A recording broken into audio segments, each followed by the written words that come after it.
What is up? I'm your host, Gabby, and welcome to the Shit My Roommate Says podcast. Come vibe with my guests and I as we share our stories and open up about the taboo topics that roam around in most people's minds.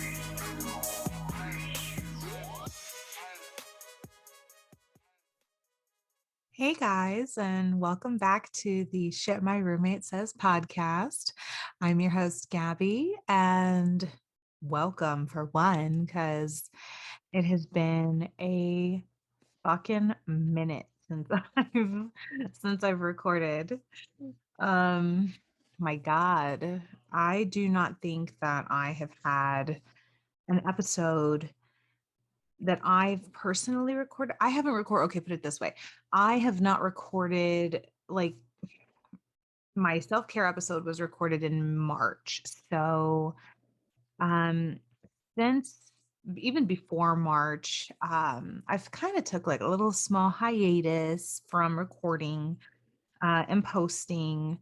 There's just been a lot going on, and a, a bitch can only handle so much. And as a mother, I mean, I have a full-time job, and being a mom is a full-time job.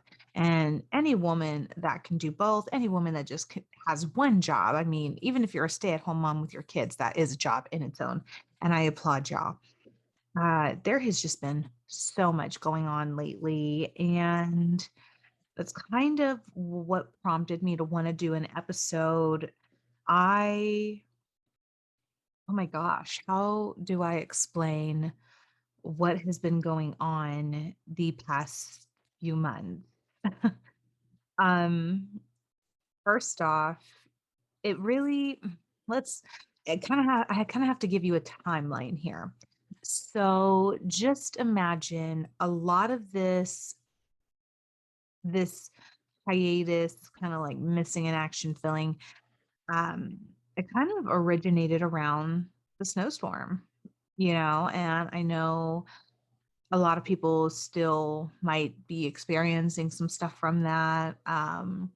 Or, they at least should be trying to get near the ending of it physically if they incurred any damages at that time. But that time for me, it was very significant because of the fact that it took a lot out of me mentally. Uh, I'm saying a lot as if I didn't fucking go to school for public speaking. So I I I had like best way to put it. I had a mental breakdown, they happen. I personally, the snowstorm for me, it happened actually like on mine and Chef's anniversary. And so like that Valentine's Day, right? We were coming out of the house. It was like 1 a.m. I was about to go to work like that morning. That was a Monday morning. And literally everything was covered in snow. So fast forward a little bit, like it incurred so much damage.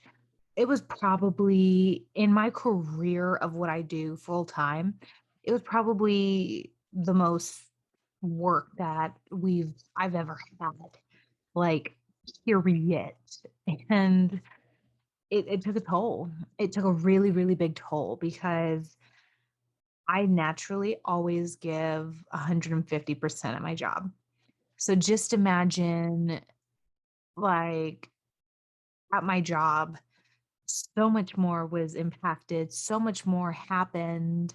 There was a million things going on, and there was really nothing that we could do. We had no resources really in the efforts of like immediate attention, immediate, resolve for all of these issues. So like us, we just like everybody else in San Antonio, we all had to be patient. And it was so stressful. It I it it took me time to be able to admit that I basically ran myself on fumes. I like to joke because if y'all notice, for those who watched my videos, this is my wedding ring. And because Mr. Chef proposed shortly after that snowstorm, I like to joke that I still don't understand how in the world he proposed because I was horrible. Like, in all honesty, I we have our fair share of fights. Like, we've been together, a few years now. I say several years. It's been a million. So we've had our fair share. And just imagine everything was quadrupled when you haven't had a shower in several days. Everything is quadrupled when you're you you can't do your normal routines. Like it really, and I know it sounds silly, like it's first world problems because there's so much more going on out in the world, but there's no way of making any of this feel better. I think my house got to like 50-40. Honestly, inside was freezing in here. But fast forward, when I made that self-care video in March, I might have seemed good. I might have been able to portray that I was a little bit stronger, which I'm very proud of myself that, just for being strong. I know that sounds silly to say, but I'm glad that I don't let a lot of things get to me as much as I might express on the inside that I'm a mess, I'm a basket case. On the outside, I'm like, okay, I've already dealt with, worse things before. So what really can happen now? But when I made the self-care video, I was maybe about 25% good. Like, put it this way, like just imagine my whole body, my whole like mind was on one of those like Microsoft updates, that take for fucking ever on your desktop computer, like mine does, or one of mine does. Lots of times. But I mean, it's irrelevant. I I was at a good like 23-25%. Like, I was a quarter of my way of being better. And that was about a month after everything had happened. Now, I mean, there was a few detours along the way. But make the best of it. You, as an adult, you just literally learn to roll with the punches. Like, if life hands you lemons, slice those fuckers up and take shots. Honestly, just be ready for the next thing. I'm a very big realist in that way. I like to think that, you know what, sometimes shit happens. As long as you're able to deal with it and overcome it and not let it absolve you, like, you're good. I your efforts are applauded for at least trying, in my opinion. But now compared to that 23-25%, I'm a good like solid 65. Like, I'm getting better, but it's not 100. I don't think it's going to be 100 for a very long time.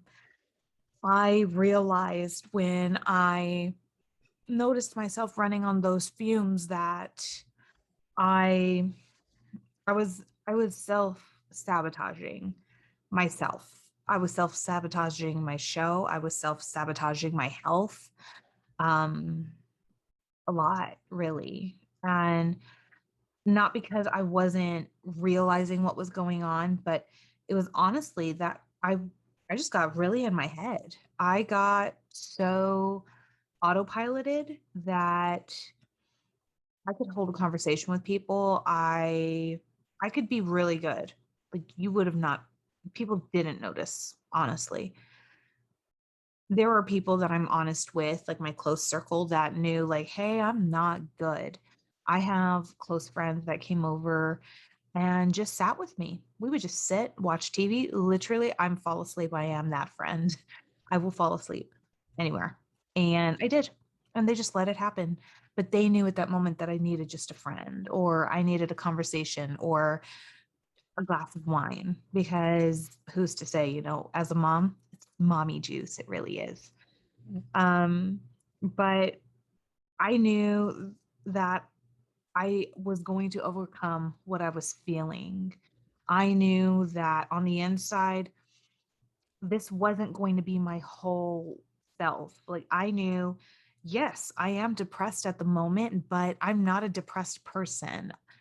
I have anxiety that I deal with every day, but I'm not an anxiety ridden person. Like it's something that I live with that now deals with me because I am choosing to be above it every day. But I knew that I was self-sabotaging and I knew that I needed to take care of the things that I want to do and I'm passionate about and I love. You know, I wasn't being there for one, I feel for my family, even though I have a very strong partnership and relationship with my fiance chef. Um, my God, he's really been a godsend because so much shit has happened. And he really took everything with a grain of salt and just really was a great guy about everything. And I'm very thankful for that. You know, people out there, thank your partners, or at least acknowledge and appreciate because those are a dime a dozen. But I know my going back, sorry, I can go off on tangents. I I knew my goals and the show are important to me. And I know that there's places that I want to go with the show and that I want to do with it. I realized in the time that I was on my hiatus that I'm not an interviewer. I'm not. I don't really care for it. I guess to me it's that I'm your equal. So I never really felt like I felt a lot of the interview part of my show when I first started.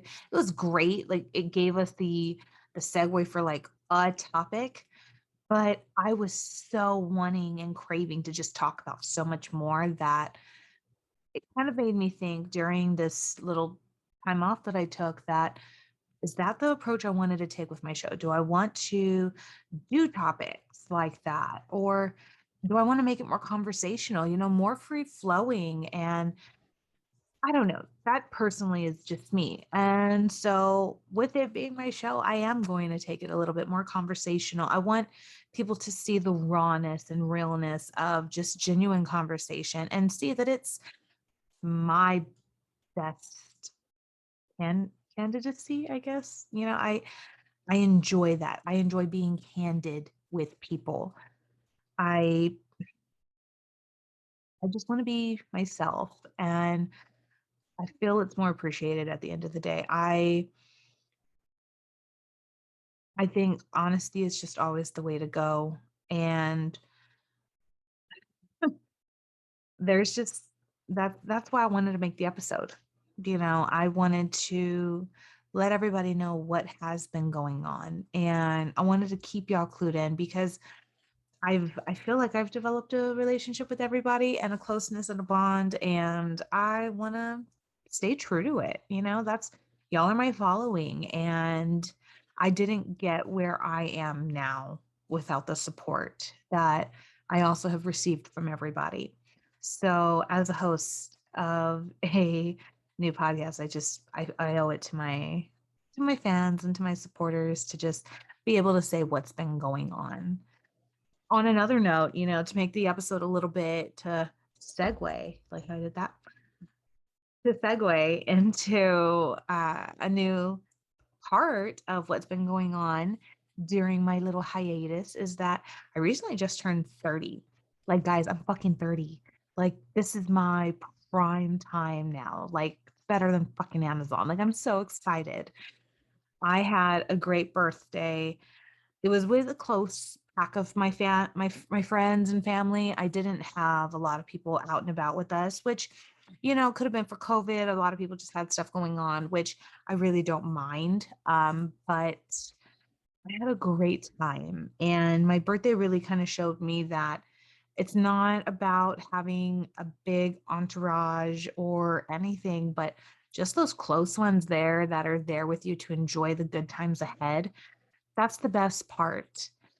I know I'm gonna bring in my 30s fucking rocking out. That's just my style. I'm gonna firecracker that way.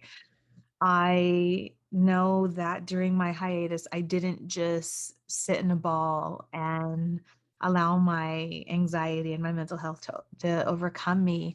I know that there was things that I achieved. My bad girl, jewelry is almost like more than halfway, but not fully there to being potty trained. And thank fucking Lord when it finally does happen, because I am so tired of wiping that girl's ass. I love her to death, but let's keep it real, parents. Nobody likes wiping somebody else's ass. No, it's just not gonna happen. But I wanted to keep everything real with y'all because at the end of the day, that's what Ship My Roommate Says is about. If there is any content that is anybody is interested in wanting to hear, if you're wanting to be on to just shoot the shit with me and have a good conversation, maybe, a little bit of bubbly on my little glass of wine, feel free to reach out. I'm so interested in getting back into this. I'm not going to let it go as long as I did. For my viewers, thank you for staying supportive. Thank you for reaching out and checking on me. I did receive everybody's messages. I love you all. I cannot thank y'all from the bottom of my heart how many people have reached out to me literally just to see if I was okay, see how the show is doing, see how everything has been. I love all of you. I am forever grateful for all of those messages because that is the reason I continue to keep going. This is Shit My Roommate Says, signing off. Y'all have a great evening. Bye. Hey, if you enjoyed today's topic and guest, just stay tuned and subscribe.